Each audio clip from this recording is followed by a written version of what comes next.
if we didn't hit this revenue threshold, we were going to go back because we obviously wanted it to make sense for the business. Right. The check came in on December 31st, 2023 and hit the bank. And I was like, all right, we're doing it. And it was so cool. So, it's definitely different. And I look back at post versions of myself and I still love her and I forgive her, like you've said. But when you know better, you do better. And now I know better. Step into the world of success with Your Brand Amplified, the ultimate podcast designed to unravel the intricacies of thriving businesses. I'm your host, Annika Jackson, and I'm on a mission to uncover the stories, strategies, and secrets that have propelled entrepreneurs and business leaders to success. We finally made it, as we were saying before we jumped on. Erin, Diehl, so lovely to have you on the show today. Thank you for joining me. Oh my gosh, thank you for having me. We are here. We are here now.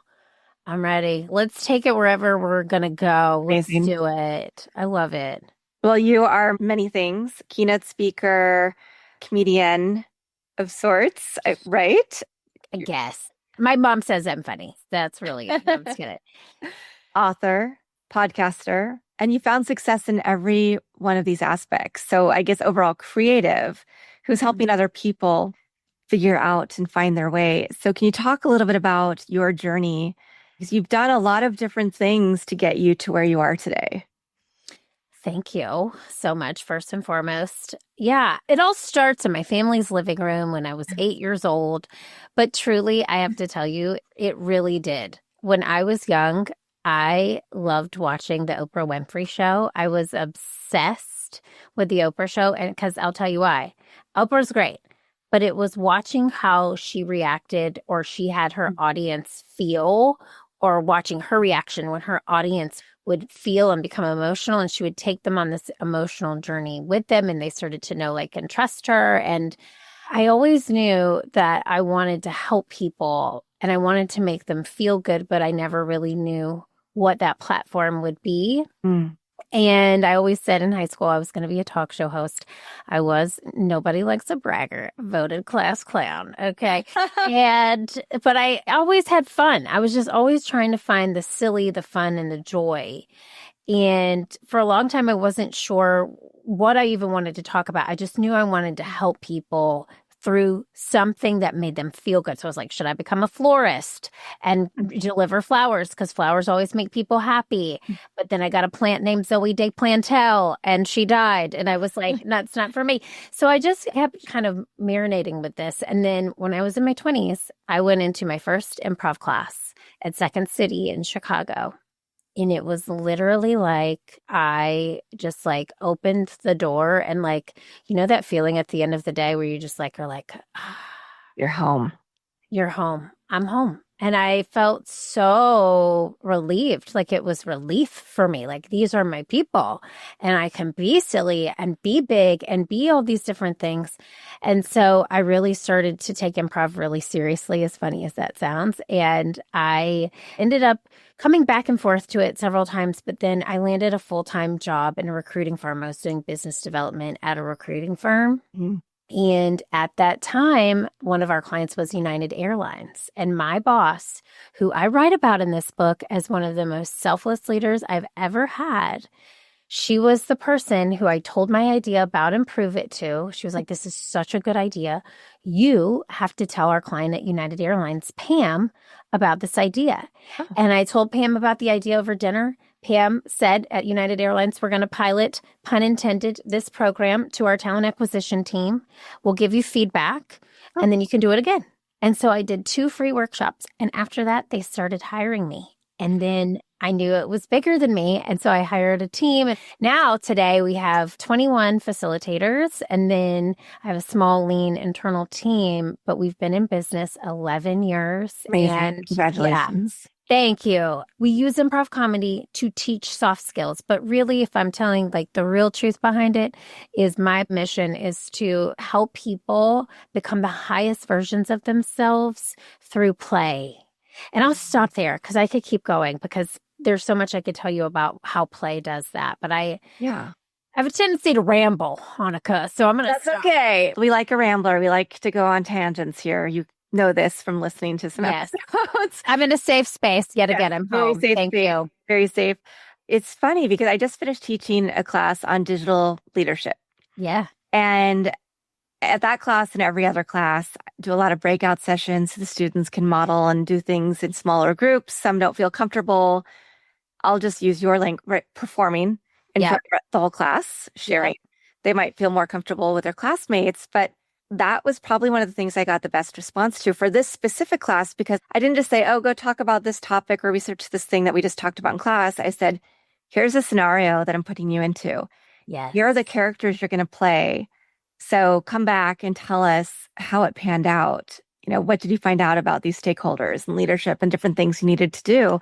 So it wasn't a funny thing, right? But it was still, I think, some of the same construct that people get out of these sessions. It's so beautiful to see people be able to be a little bit looser. So I would love to hear more about how you decided to infuse comedy into learning soft skills. And then obviously we see the United ads.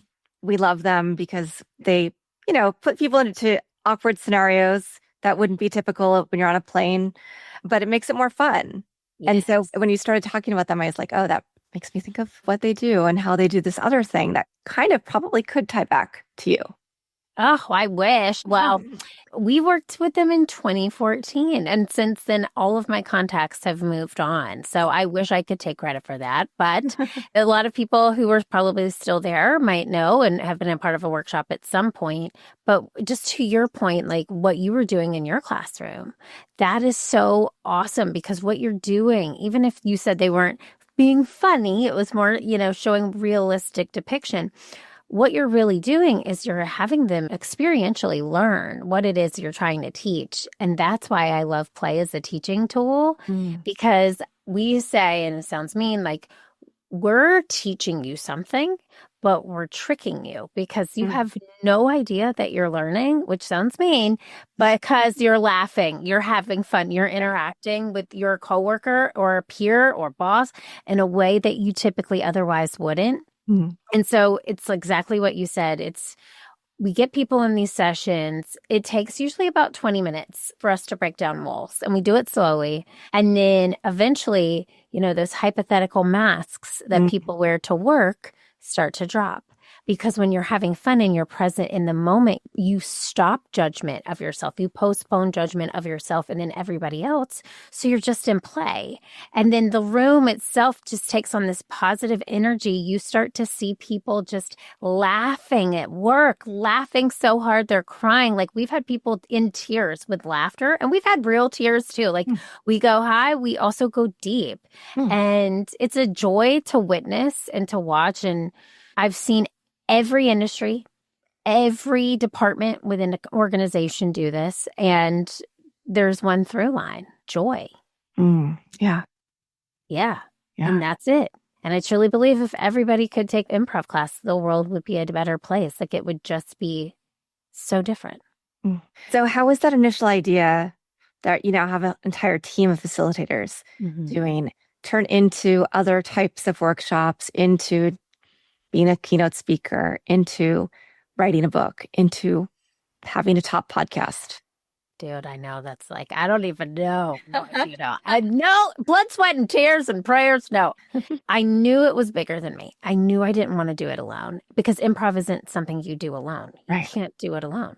So at the time, I was finishing classes at IO, which is formerly Improv Olympic Theater in Chicago. And I had a bunch of friends who I thought were really funny. And so I said to truly one of the funniest women I have ever met in my life, we became friends in class. I was like, Christy, I have this idea. We went to dinner. She said, yes, I want to be a part of that with you. Nice. She's been with me since day one to year 11. So she's our director of talent. So she's very talented. And she has helped recruit, train, refine our work, and help bring in this amazing community of people that we have as facilitators. So we started hiring people in 2014. 2016, we got asked to do this giant conference, and I needed 23 facilitators. Oh, wow. Yeah. So, because we're doing multiple breakout rooms at once. So then we hired a lot of the people we have now. And our last hire, we made like 2 or 3 more hires in 2018. All of my facilitators have been with me since either 2014, 2016, or 2018. We've not hired anyone else. And they're hilarious. They're the best people. We always say they have to pass the airplane test. So the airplane test is, would you want to sit next to this person for 8 hours on a plane? Would they be kind and courteous and empathetic to you? Would they be a nice passenger, right? And so we fly a lot too. So it's also something you have to make sure of when we're hiring these people, is that they bring as much empathy, and they really truly do. That's just like innate in who they are to these rooms and these organizations, because we're asking people to stop productivity for us for sometimes a half day, you know? So then we'll go from 2018 to 2020. And this is how the book comes into play, Annika. Okay. So I was a new mom at the time. I'll just say this. My son is a product of science. I was going through infertility for many years, and he is truly a miracle baby. And so we gave birth to him in 2019. My team and I at the time were executing against this 85-page growth plan that we developed in the 10,000 Small Businesses program from Goldman Sachs. Like we were like, okay, we got a plan. And you know what that plan was? It was expanding in different markets in person with our in-person events regionally for the next 5 years. Oh, wow. So we took that little beautiful plan and just ripped it up and thought, how do we stay a business? How do we stay afloat? We didn't have a digital leg to stand on. I'm telling you, we didn't have a single digital product at the time. I say, oh, wow. But I also know the pandemic made businesses have to adapt to digital much more quickly than the SBA thought they would have to. So, right. Like if you would have told me in 2019, you're going to do all of your improv workshops over Zoom for the next 2 years, I would have said, no, well, you're nuts. But when forced, you can make it happen. And so anyway, we decided to become totally digital. We got through those 2 years, but during those 2 years, I recognized that I was going through a lifelong pattern that I'd never dealt with, which was people pleasing. And I don't know if you got any people pleasers listening to your show. I'm a recovering one. You know, as a business owner myself, I can tell you that finding the right people to hire is absolutely brutal. You post a job, get flooded with hundreds of resumes, but somehow still can't find anyone with the actual skills you need. It's like searching for a needle in a haystack, but not with ZipRecruiter. ZipRecruiter finds amazing candidates for you fast. And right now, you can try it for free at ZipRecruiter.com/work. Here's what makes ZipRecruiter different. Their smart technology actually identifies the top talent for your specific roles super quickly. The moment you post your job, their matching system starts showing you qualified candidates immediately. Plus, you can reach out to your favorite candidates right away using their pre-written invite to apply messages. No more waiting around, hoping someone will notice your post. Ditch the other hiring sites and let ZipRecruiter find what you're looking for. The needle in the haystack. 4 out of 5 employers who post on ZipRecruiter get a quality candidate within the first day. Try it for free at this exclusive web address, ZipRecruiter.com/work. Again, that's ZipRecruiter.com/work. ZipRecruiter, the smartest way to hire. Yeah, I was just giving to everyone except myself. I was giving to my team. I was giving to my friends who are small business owners. I was giving to my newborn baby. Yeah. My mom also had a stroke during COVID and was in the ICU for many weeks. So I was giving to her and my dad, and we moved across the country in 2020.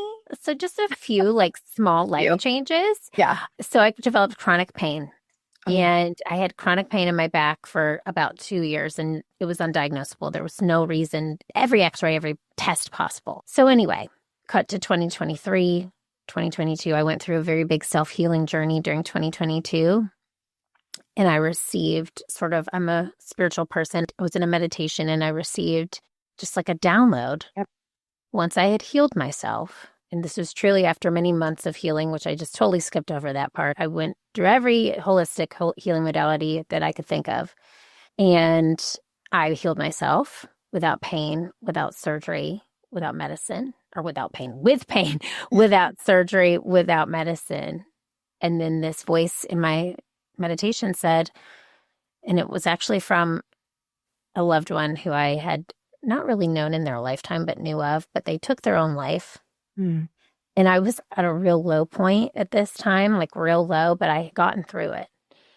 And it was this voice that said, you're going to write this book. You're going to write it now. You're going to write it for the person in their life who's the giver, the leader of whatever, a home, a community, an organization that gives to everybody in their life except their self first. And at this time, I was also dabbling in the keynote speaking world. And it was like, again, I was looking for that talk show, Annika.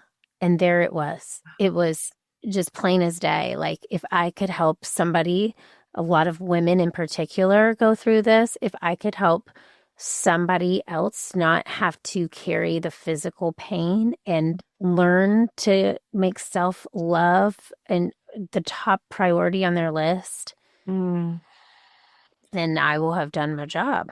And I have been on that mission since the book released in 2024. And it's been awesome, but it's also hard. Like, there's so many people deal with things and they don't talk about them. I feel like I'm a vessel sort of to share this message, but it's brought me to a lot of people, and a lot of people are in pain.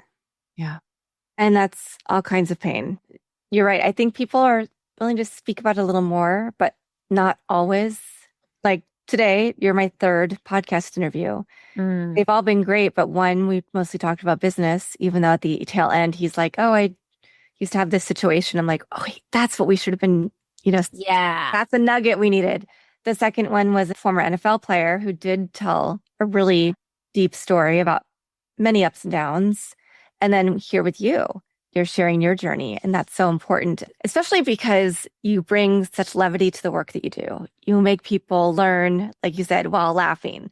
And you don't necessarily think about the pain somebody who has put that together has gone through themselves, right? Because you must have a perfect life because you're able to create these things and you're a top podcaster and you have a best-selling book and you're doing all these amazing things in your life alongside with your son and family. Yeah. So we need to talk about these things. Yeah. Yeah. And I'm feeling really called to talk about it. It's almost like, I don't know, the book was been out for a year and a half at this point. And it's like, there was this little voice in me that was like, you got this other book and spoiler alert, it's going to be about people pleasing. And like, and then I sat and I really listened to that. And I know that this work is not done. Like, I cannot just leave this halfway done. And I think there's a lot of, like, exactly what you said, misconception, especially with social media, especially with how we're able to market ourselves as looking perfect, or how we're able to, like, cultivate this picturesque image of ourselves. When I know, I have a really close friend of mine, when she posts a picture, there's like so much pain under that family photo that she made her kids stand around for 5 minutes trying to make them all smile at the same time. Like, I can see underneath that because I know you. I know you. And I'll tell you this is coming up for me here too. So when I was writing the book, this is important. I would get up every morning. My son was sleeping till 8 at the time. And so I'd get up early. By early, I mean like 6:30. And I would light a candle and I would grab my coffee and I would just write. And it was almost like this help from the other side was writing through me because it was very mission focused. Well, kid you not, okay, I felt like I was talking a good talk. I was talking about self-love and giving to yourself so you can become a selfless leader. I was doing all these things. And one of my best friends, and she's a best friend, what I'm about to tell you, she said, you're talking all this stuff on social media about self-love and taking care of yourself. She goes, but Erin, every time I look at one of your posts, I think in the back of my mind, your eyes twitching, because like she's not slowing down. You're not doing anything. You're just talking about it. So funny enough, I wrote the entire manuscript. I went on a trip. This is when I turned 40. The year I turned 40, it was one of my other friends' 40th birthdays. We go to Costa Rica. When your friend tells you to jump off a cliff, don't do it. I did. And I jumped off a 40-foot cliff. I hit my head on the water, Oh not a no. rock. I had a concussion and I had what is called post-concussion syndrome for 5 months. My vision was distorted. I had chronic headaches, chronic whiplash. Talk about making me walk the walk, universe. Like, so from that, I changed everything. Like, my team works 4-day work weeks now. Truly, we work 4-day work weeks. Amazing. Yes, I have some form of self-care on my week every week, whether it's therapy. I have a team of healers now that I can just call on speed dial. I went gluten-free because my brain was so jacked up. I was looking for anything to let go of inflammation of the brain. Still gluten-free. And all that to tell you that, like, it's funny when you say, hey, I'm going to write something and it's going to be this message I'm going to talk about, and you're talking about it, but you're not really walking the walk. It made me walk the walk. And my life has completely changed before it. I do think my priorities were not in the right place. Amazing. And it's a continuous journey, right? Yeah. I have tried working with different people different times. So you think, oh, they have the right program. And then you get in and you're like, wait, this isn't quite what they were selling. Maybe this isn't the person who can help me. It was when I started working with a former Zen monk years ago to get certified in his program while going through my own, where I started giving myself forgiveness, evaluating things, figuring out what I really wanted my life to look like, not just what I needed to do or being in that panic mode all the time, forgiving people, including myself, for the past things that otherwise I would have, held on to or woken up in the middle of the night and woken up and said, remember when you did that one thing 20 years ago? Like the things that we don't need that we're holding on to. It wasn't until it's not really a pivot, but it's really like deciding my podcast was actually a business and now going, okay, this is now my full-time thing. I need to let go of working for other people. But I also know that I need to deal with, you were talking about the episode you were listening to.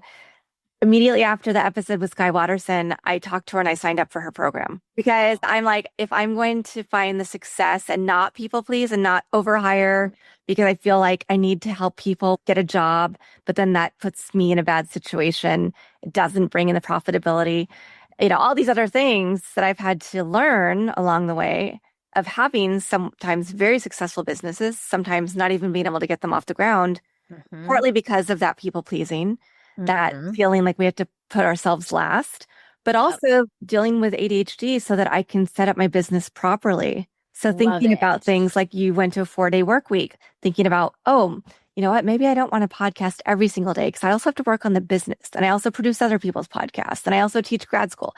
So figuring out what all that looks like. And it sounds like that gave you that pause moment to walk the talk, to also figure out how you really want to design your life that would work best for you, for your team, and still grow, right? And also for your family. Oh my God. Spot on. Spot on. And there's so many different ways you could do this. I'm very blessed, #blessed, that I have a very punny last name. So in the book, there is something called the ideal, IDIEHL day. And it's a variation of, have you ever read The Artist's Way with Julia Cameron? Okay. So there's a version of it in there. It's not the same. I did not rip, but I do quote that Julia Cameron has this. What's interesting is that I did the version in The Artist's Way in 2017, and I'm living that life now. It's amazing. And so I'm redoing The Artist Way, but I also have my own version of the ideal day, which is how I truly try to design every single day with intention. Because same as you, I had a nervous system that had no idea that she had been on panic mode for 39 years. She had no idea. Yeah. No idea. I learned the word anxiety when I was like 35. But hey, I grew up with it my whole life. And I love my parents, but they did everything they possibly can. But you are kind of a product of where you come from. And my parents have anxiety, and I now know that, and we can all talk about it. But it was something that I had to really understand and be able to articulate, and now I can. But because there's intention behind every single thing, it makes it feel better. It makes a difference. It makes it feel more meaningful. I look around. So I did this in the work, The Artist's Way. It's just, if you haven't read it, to any of your listeners, it's not even a book you read. It's like a 12-week activity book sort of deal. And one of the activities is like designing like your every single thing that you could possibly want out of your life in a day. And for me, it was, I was living in Chicago at the time I was doing the book. I was so sick of the cold. I was so sick of the cold. I've lived in Chicago, so I understand No. you. Yeah. It's like a pride thing if you can make it through a winter. And I made it through 15 and I was like, I'm done. I don't need any more pride. One. And yeah, done, done, Yeah. done. And I still love the city. It's like one of my favorite cities. Just the weather is not for me and my husband. Like every winter we were getting in that the seasonal disorder. I forget what it's called. So in that book, when I did it in 2017, it was like, I want to be around the ocean. I need palm trees. I need sunshine. I want to live in Charleston, South Carolina, which is where I live. I want to, have a child. And I've recently revisited my answers in the book that I did in 2017. And like I said, they're all here. And that was almost 8 years ago. And so the power of mindset is when intention is powerful. Like that to me, having gone through the concussion and making it an intentional focus to make Friday literally the day that my team and I have off, the day that I give to me, because Monday through Thursday is work Erin and mom Erin, like going back and forth between the two. Friday or Saturday, Sunday is like family time, but usually I was catching up on laundry or like getting groceries or doing the things. So Friday, I do a lot of life admin things, but I always make sure I do one thing in there for me. Like I'll book a massage. I'll go to a Reiki master. I'll, get acupuncture if that's what I'm feeling at the time. Like there's always, and some things don't even cost money. Like I'll go for a walk on the beach or I'll go to roam the shelves at Home Goods because I love Home Goods. Like, it just, whatever makes me feel good. And because of that, my team and I had to get really intentional with our time Monday through Thursday. Yeah. So we buttoned up so many processes, things for our own business because all of us wanted that day. And we had a 90-day trial to see if we could do it. We had a qualitative and a quantitative goal. The qualitative, of course, was reached because our quality of life was amazing and so much better. The quantitative goal was monetary, obviously tied to revenue. Kid you not. By December 31st, 2023, if we didn't hit this revenue threshold, we were going to go back because we obviously wanted it to make sense for the business. Right. The check came in on December 31st, 2023 and hit the bank. And I was like, all right, we're doing it. And it was so cool. So, it's definitely different. And I look back at post versions of myself and I still love her and I forgive her, like you've said. But when you know better, you do better. And now I know better. Yeah. Yeah. It's been hard, but it's been a blessing in disguise. Nice. Let's talk about the brand, right? Obviously, if somebody's looking at your website, learntoimproveit.com. You have the Improv. And then the E, and then yes. And that was the name of your podcast also, but you've rebranded that. So can you talk about the evolution of your business brand along with your evolution? Oh my God. Yeah. No one's ever asked me that question and I love it. Oh. No. And I think about it a lot. So thank you. So yeah, improve it. As you mentioned, the E is teal. So it could look like improv it or improve it because we're doing both. We're using improv to improve you, right? So the brand started out with a logo from a friend who was in designer school. Okay. And I still have the logo in my office in a big printout. I love it. It was our logo for a while. And we, for about 6-7 years, stuck with that logo. And then funny enough, right before 2020, we had just started working with a branding company to change everything and change our website because we were improveitchicago.com and we were just local to Chicago and we knew we were going to expand because of the growth plan. So we changed the handle, which was also not great for SEO purposes. And then we changed our logo at the same time in 2020, just all of it in 2020. Big change. And so the brand itself, I feel I also hid behind for a long time. I was on the social media, but I wasn't a focal point, and I did that intentionally because I wanted people to think about workshops and the people in them and then my facilitators. But in 2020, I had to let go of some limiting beliefs and I had to step in front of a microphone. We were going to start a podcast anyway, but I had to really suck up all of my fears of being seen and fears of being ridiculed. And now I just look at myself as an avatar. Literally, when I see myself on things, I don't even think it's me. I'm just like, okay, there's that Erin girl. If you're a maintenance supervisor at a manufacturing facility and your machinery isn't working right, Grainger knows you need to understand what's wrong as soon as possible. So when a conveyor motor falters, Grainger offers diagnostic tools like calibration kits and multimeters to help you identify and fix the problem. With Grainger, you can be confident you have everything you need to keep your facility running smoothly. Call 1-800-GRAINGER, click Grainger.com, or just stop by. Grainger, for the ones who get it done. No, I mean, honestly, on camera, you look like you could be AI because you look so perfect. Oh my God. What? Annika. Oh my God. That is so nice. I'm not real. I'm an alien. So over time, I've gotten good at my hair. I use the Shark, the Dyson Duo, this thing that looks like a blowout. I don't even get my hair blown out anymore.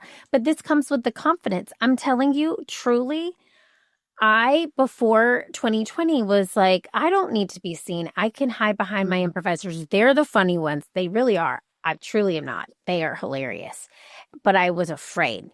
So the evolution of me sort of getting forced into the microphone spotlight and becoming the face of the brand happened sort of because it had to, because we had no digital leg to stand on. I needed to show up. People needed to connect with a person. Right. And obviously that's what happens is people connect with a person, not necessarily the brand itself. And for small businesses anyway, I know you can connect with things like Nike. There's anomalies here, but people with small businesses really connect to people. And so, yeah, I have become way more spiritual as I've had the business. So because of my infertility, I was just really reaching for anything and everything. And I found meditation.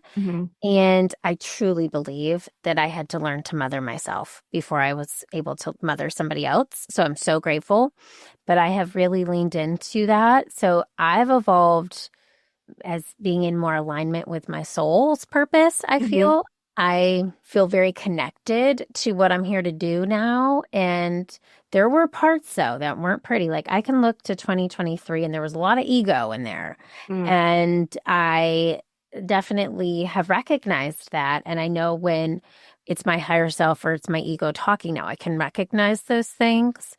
So as the brand has evolved, I feel like I've sort of had a mentor of mine who I met while I was in the keynote come up to me after and he was like, you did a good job of sliding that in. I was like, what are you talking about? He goes, you're a spiritual human. He goes, I'm in corporate America, so I'm not giving you things, but I'm giving you the through line of being a good human being and manifesting what you want through your words, your thoughts, and your actions. And just literally people connect with it in different ways. I feel like the people that I'm drawn to are those people who have done the work, they've done the work and they recognize their purpose too. So I feel like I'm attracting with that a lot of different types of clients and relationships and partnerships. Yeah, the brand and I have evolved and I feel so many ways. It's version 10.0 at this point. Oh. Yeah. The founder does influence the business quite a bit. I do think there are a lot of people like yourself who, not wanting to be the front face of the brand, wanting the brand to stand on its own, who are now realizing you just can't do that in today's world. You have to be willing to go on podcasts, to get interviews, to be on the social medias and be the face of the brand so that people have the transparency, the trust. You talked about trust factor earlier, but really that's what makes these genuine conversations. And that's what shows your likability and makes people go, wow, yeah, her journey isn't exactly what I've been on, but I think this would be a fun thing to bring to my company, to bring some comedy, some improv, just do things that will help make change management a little easier. And then, of course, the book and you have a workbook along with the book and then the podcast. And talk about Workday Playdate, which is the name of the podcast now, but it was Improve It. Yeah. I do think Workday Playdate probably fits better with your overall brand as a name for a podcast, right? It gives you a different connotation than Improve It. Yes, Annika. Okay. Well, first, I just want to point out that you are my person because you said so schmeeds, and I always agree. So I just can't let that go. But I'm going to give you the real deal. You ready? Why this evolution Absolutely. happened? First name of the show was Failed It.